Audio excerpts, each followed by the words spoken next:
All right, what's going on, everyone? My name is Danny Podolsky from Overtime Heroics, and I'm joined today with Chad Anheliger. He's a UFC bantamweight and fighting Jesse Strader on February 19th.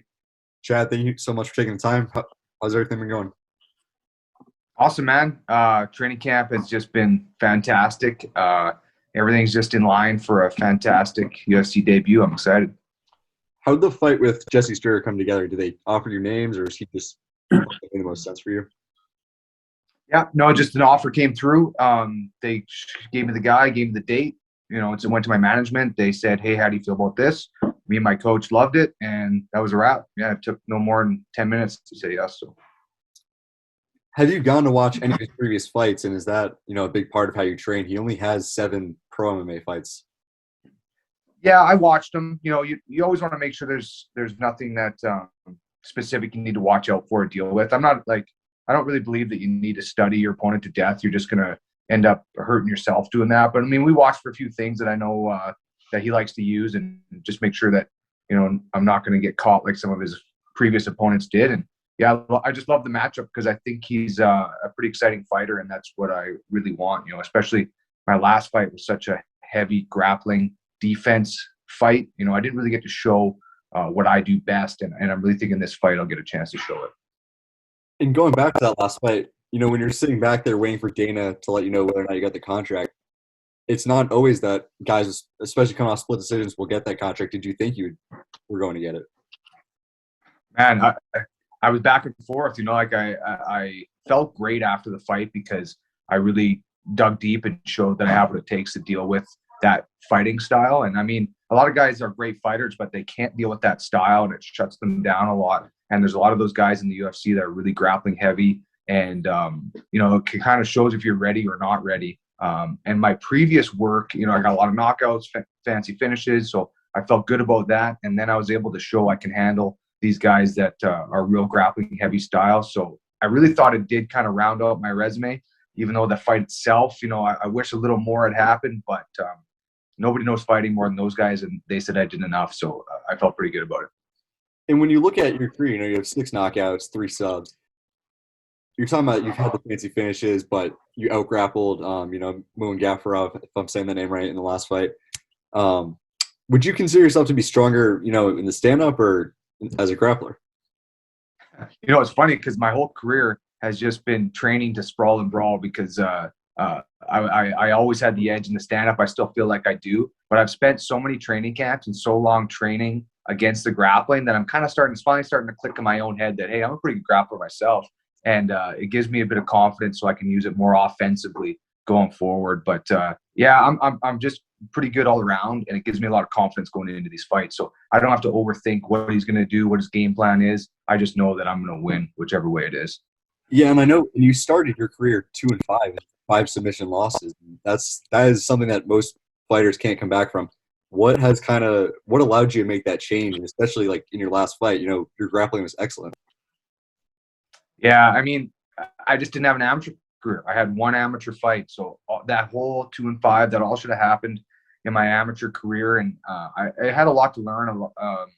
It was a reality check of where my grappling was, and it wasn't up to par for being on the pro level. And I switched gyms after that. After my last loss, that put me at 2-5. I went to Champions Creed. They're well known as having one of the strongest grappling programs around, not to mention their MMA team and everything else that comes with it. And I mean, the proof is right there. I was 2-5. I switched gyms. Now I've won 9 in a row, and I'm in the UFC. I mean, nothing is clearer than that decision I made. So obviously, I'm pretty happy with it. Yeah, and you're 35, which is for a lot of guys a late start to be making a UFC debut. But then we're seeing someone like Glover Teixeira make a run for the title. Does that inspire you to kind of feel like you can also make that run for a title shot? Yeah, man, it's all relative. Like I feel great, and in the lower weight class too, I don't cut a lot of weight, and I haven't taken a lot of damage in my fights, and I train really smart. Like I'm not injured all the time. I kind of train at a level I can maintain, and I just feel like I train really well, and I know where I'm at as far as my age. I know when to add a resting and things like that. So I mean, I'm better than I've ever been by a lot, and like now I've got all the experience that comes with it. I'd way rather have experience and skill over, some youth and explosiveness. Skill and experience will win every time. So I feel like I'm very dangerous for anybody, and I got a lot of years ahead of me. I'm ready to go. And when you look at, the UFC, there's not a whole ton of Canadian fighters right now. There's obviously GSP and Rory McDonald, TJ Grant, among others. Do you see yourself, maybe becoming the next big Canadian star?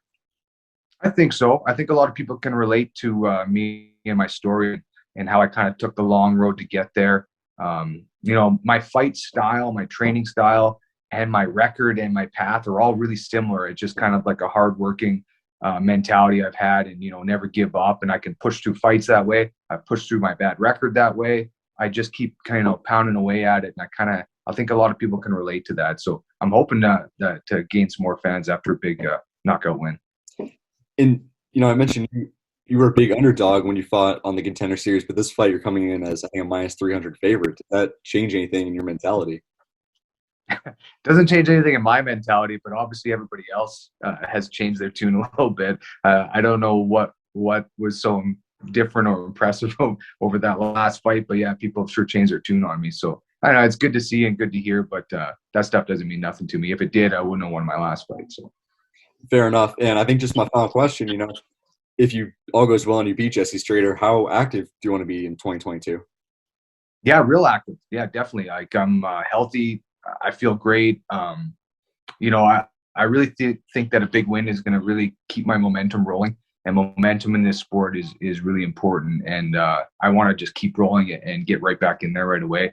So I'd love to start getting a little bit of travel and some fans in the fight. So basically, as soon as that's available, I want to be there. I want to be, the first available event I can get on with a big stadium full of fans. That motivates me. I want to be there. Awesome. Chad Anheliger, thank you so much. Guys, you can watch him fight on February 19th. You're taking on Jesse Strader. Best of luck to you. Thanks, man. Appreciate it. Of course.